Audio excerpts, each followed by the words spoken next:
I want to go to a story that's one of my favorite in the Bible. It's the scene when Jesus is on the cross.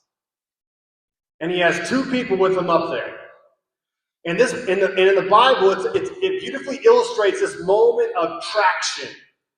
It's about a man on the cross next to Jesus. There was another man as well. He was a man who had many mistakes, lived a rough life, and was facing his final moments, his final breaths.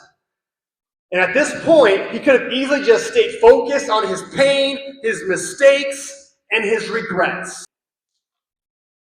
And this man, in a much larger scale, is now facing all of that. He's literally dying, and all he can think about, or could be thinking about, is all of the regret, the poor choices. But instead, in his last moments, he began to look up, literally and spiritually, and he saw Jesus for who he really was in a very vulnerable, scary moment.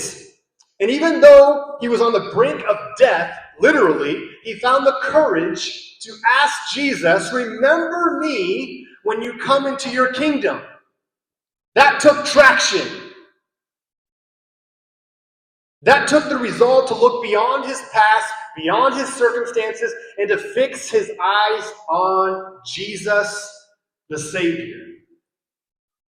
And Jesus responded with the ultimate assurance. My favorite words that Jesus spoke, he said, "Today you will be with me in paradise." And in that moment, that man found traction, not just in that moment, but eternally. He let go of everything holding him back and committed himself fully to the one that mattered the most, and fully to the thing that mattered the most, and that was being in a relationship with Jesus. And that's my goal for you guys.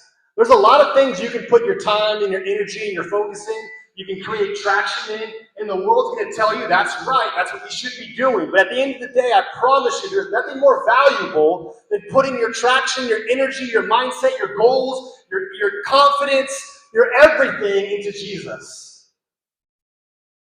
It'll change your life eternally. It'll change your family. It'll change your friendships. It'll change your perspective. It'll change everything. Just like it did for that dying criminal that was next to Jesus on the cross.